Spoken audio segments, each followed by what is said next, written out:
Bismillahirrahmanirrahim. Assalamualaikum warahmatullahi wabarakatuh. Perkenalkan, nama saya Winda Wulandari, nomor presensi 26 dari kelas MBS 5C. Baik, di sini saya akan mempresentasikan hasil dari observasi saya di tempat UMKM Berkah Rambak Dini. Baik, yang pertama kita mulai dari latar belakang masalah. Latar belakang masalah ini yang pertama diawali dengan si pengusaha. Laba yang diinginkan dari si pengusaha ini masih belum sesuai. Kemudian kendala cuaca yang dikarenakan sekarang ini sedang musim penghujan, dan juga bahan baku yang sekarang ini harganya terkadang naik turun. Berlanjut ke profil UMKM, nama usahanya yaitu Berkah Rambak Dini. Nama pemilik Ibu Sulastri dengan alamat di Karangpilang RT 6 RW 1, Jagoan Sambi Boyolali, dengan tanggal berdiri pada tanggal 1 November tahun 2020. Selanjutnya ini merupakan foto dokumentasi dari hasil observasi saya di tempat UMKM Berkah Rambak Dini. Baik, berlanjut ke latar belakang usaha. Sebelumnya kita perlu mengetahui UMKM itu. UMKM adalah sebuah bisnis yang dijalankan oleh individu, rumah tangga, atau badan usaha ukuran kecil, yang dimana berdirinya usaha Berkah Rambak Dini ini dilatar belakangi oleh di situasi pandemi ini banyak masyarakat di sekitar situ mengalami pemutusan hubungan kerja. Nah, disinilah timbul ide untuk mendirikan sebuah usaha. Nah, di sini topik yang saya ambil yaitu di bab 9, yaitu mengenai analisis biaya, volume, dan laba, karena pengusaha UMKM Berkah Rambak ini masih belum bisa menargetkan laba yang ia inginkan. Laba yang dia inginkan itu masih belum sesuai. Nah, di sini kita masuk ke analisis biaya, volume, dan laba di usaha Berkah Rambak Dini, yang dimana biaya variabel terdiri dari biaya bahan baku sebesar 500.000, biaya pengepakan sebesar 200.000, biaya membeli alat-alat sebesar 200.000, pemeliharaan alat sebesar 100.000, distribusi produk sebesar 200.000, dan kemudian ada biaya tetap yaitu ada gaji dan juga listrik, yang dimana gaji 400 dan listrik 100.000. Harga per unit produk ini dijual dengan Rp10.000 dan jumlah unit yang dijual di sini 200 piece. Nah, berlanjut ke titik imbas dalam unit margin kontribusi. Yang pertama, hal yang kita lakukan yaitu mencari margin kontribusi, yang dimana rumusnya margin kontribusi dibagi dengan jumlah unit yang dijual. Kemudian harga dibagi dengan biaya variabel. Nah, setelah itu kita mencari titik impas, yang dimana jumlah unit sama dengan biaya tetap total dibagi dengan margin kontribusi total. Hasil yang diperoleh akan sama dengan titik impas dalam unit dengan mengurangkan laba operasi, yaitu sebesar 125 unit.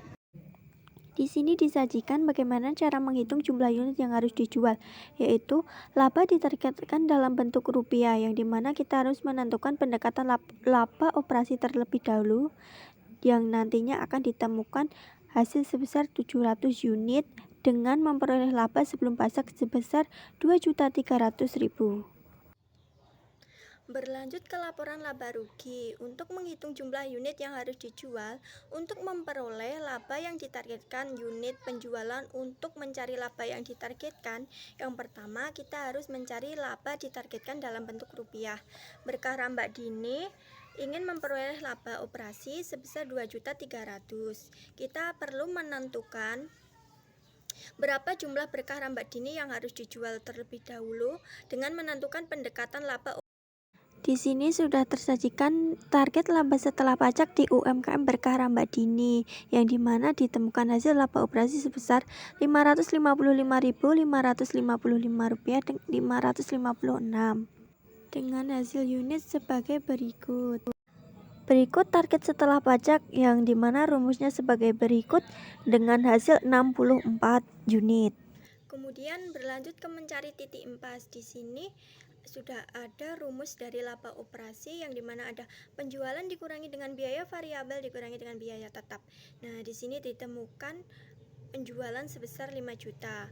Usaha Berkah Rambak Dini harus mendapatkan pendapatan total sebesar 5 juta rupiah untuk mencapai titik impas.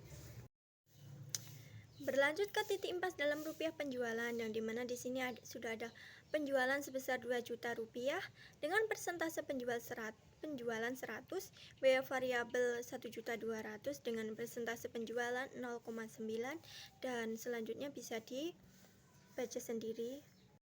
Baik, selanjutnya kita beralih ke margin of safety. Nah, di sini yang pertama kita harus mencari margin of safety dalam unit, yang dimana volume impas biaya tetap dibagi dengan harga jual yang ditemukan sebesar 1.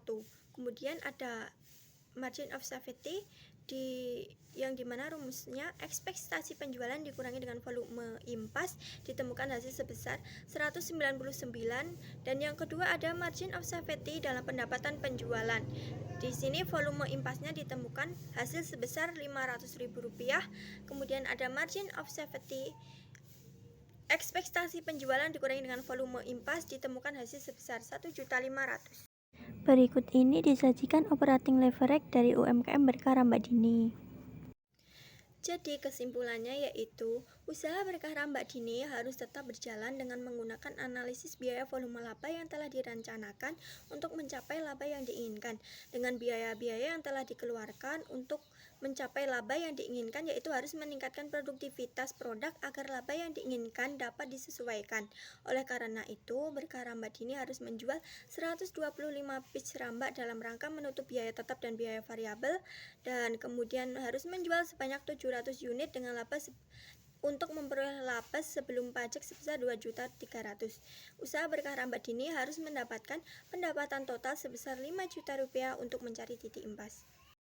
Jadi kesimpulannya yaitu menunjukkan angka yang cukup baik dan optimal untuk menggunakan dan menerapkan metode analisis BVL ini dalam waktu 1 minggu yang akan datang.